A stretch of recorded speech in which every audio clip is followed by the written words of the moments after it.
If you know the enemy and know yourself, your victory will not stand in doubt. If you know heaven and know earth, you may make your victory complete.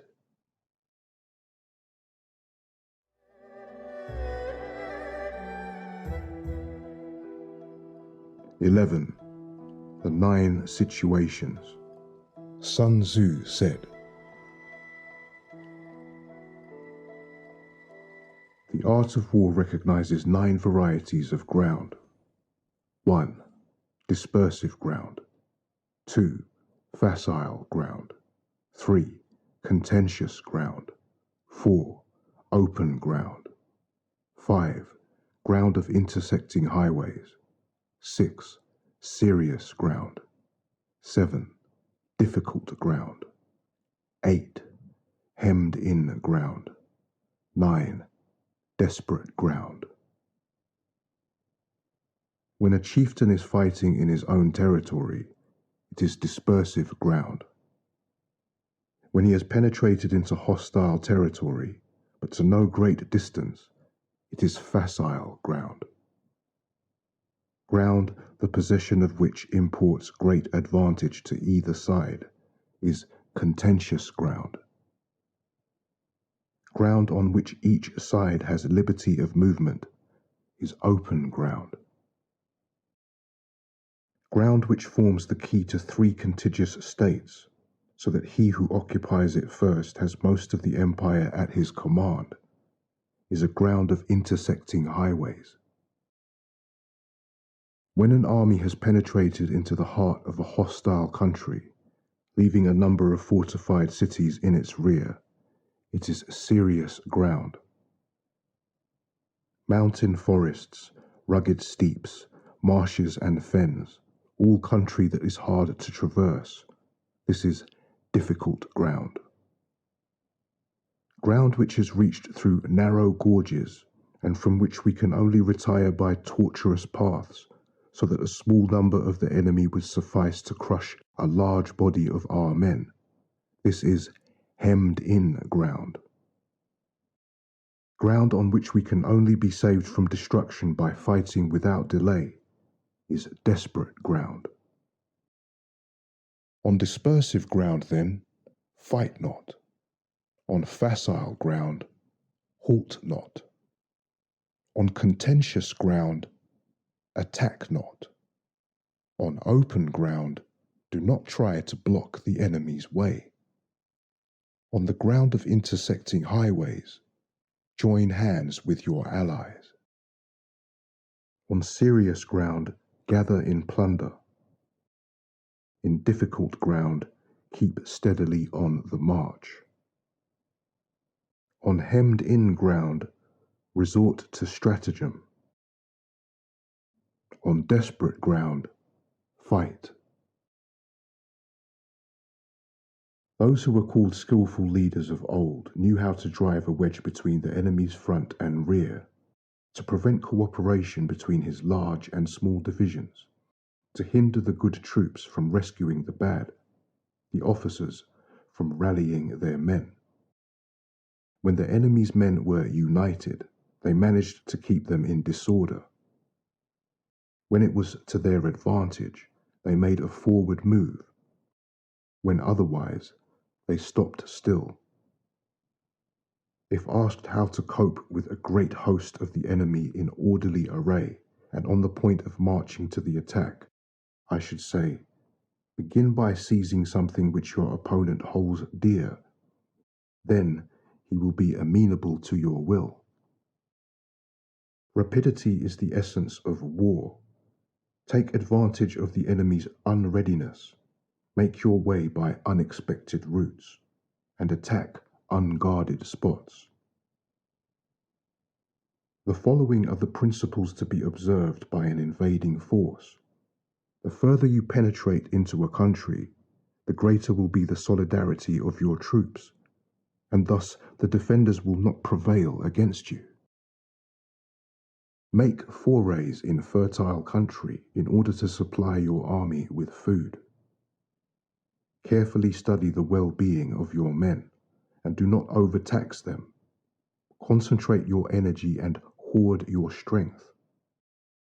Keep your army continually on the move and devise unfathomable plans.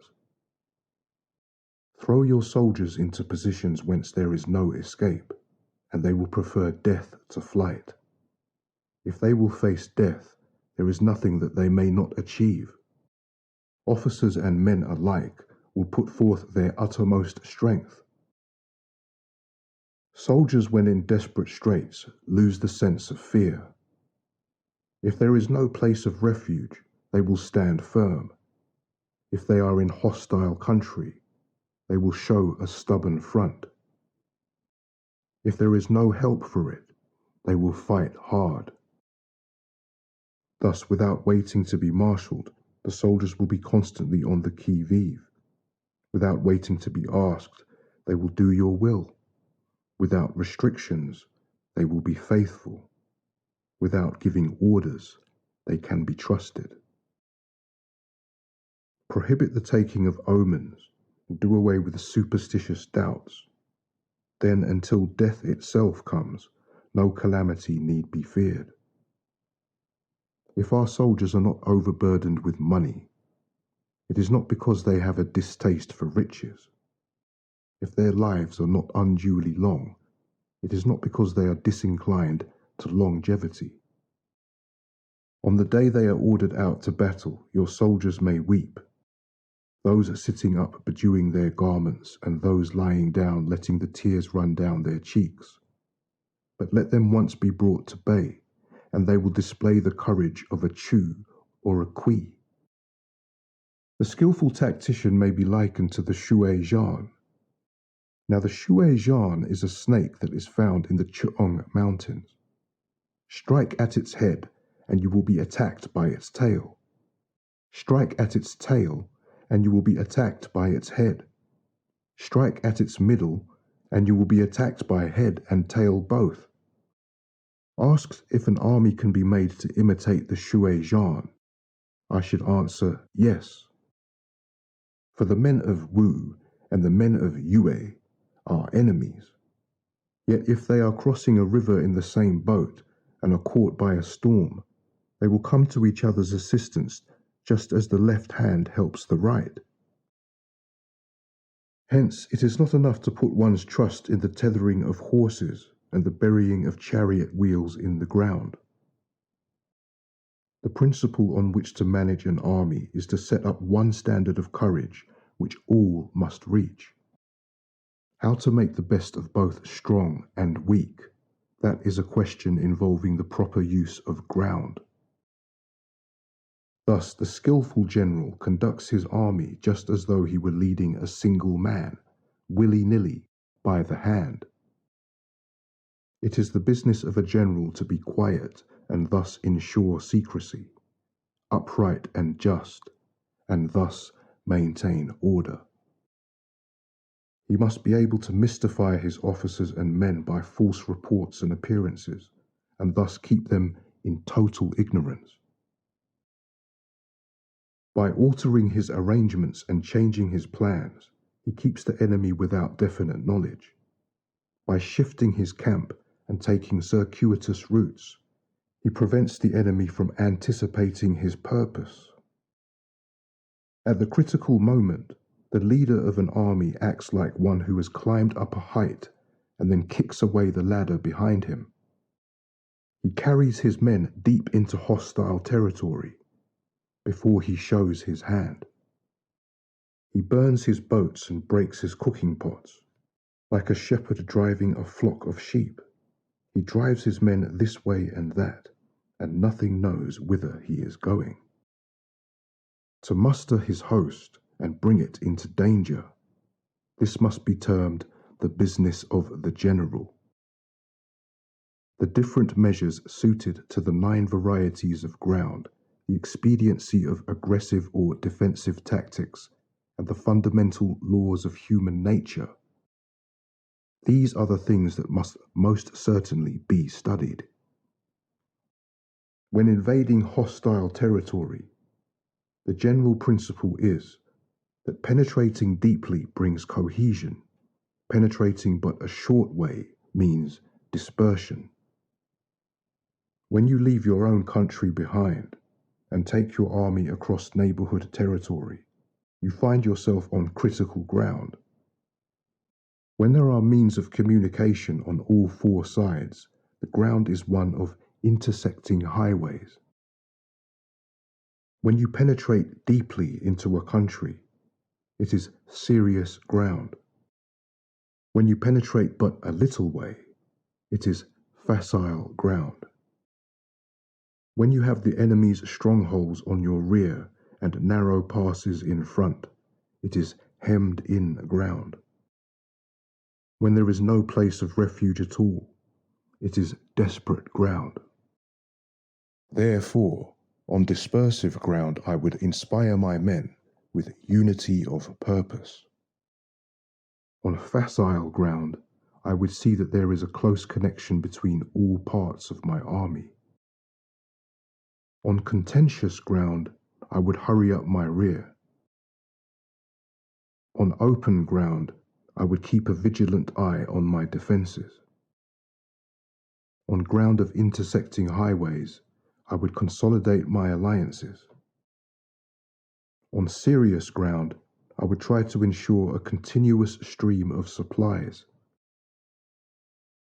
On difficult ground, I would keep pushing on along the road.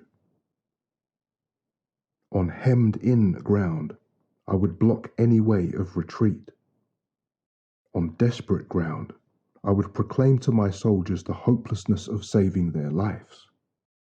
For it is the soldier's disposition to offer an obstinate resistance when surrounded, to fight hard when he cannot help himself, and to obey promptly when he has fallen into danger. We cannot enter into alliance with neighboring princes until we are acquainted with their designs. We are not fit to lead an army on the march unless we are familiar with the face of the country, its mountains and forests, its pitfalls and precipices, its marshes and swamps. We shall be unable to turn natural advantages to account unless we make use of local guides.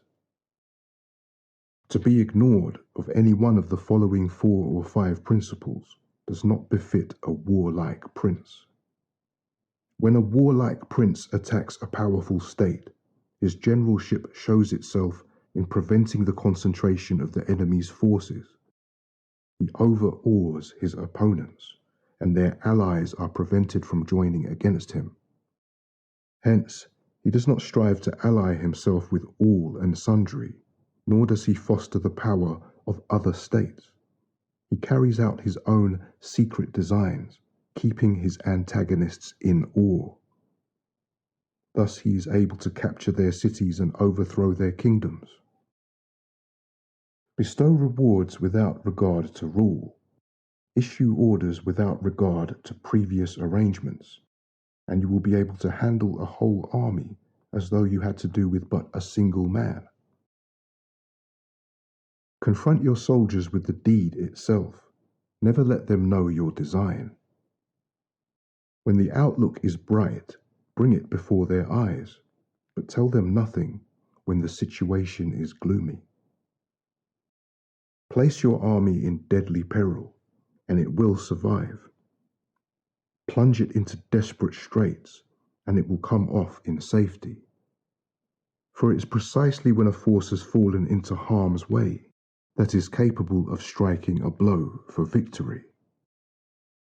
Success in warfare is gained by carefully accommodating ourselves to the enemy's purpose.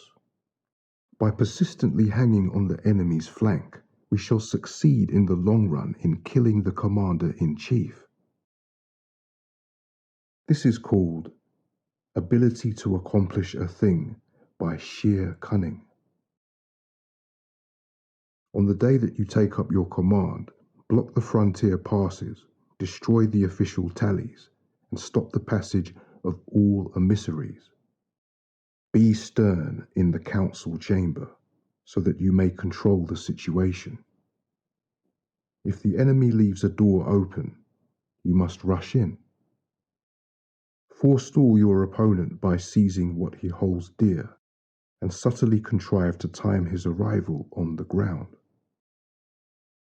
Walk in the path defined by rule, and accommodate yourself to the enemy until you can fight a decisive battle. At first, then, exhibit the coyness of a maiden until the enemy gives you an opening. Afterwards, emulate the rapidity of a running hare, and it will be too late for the enemy to oppose you.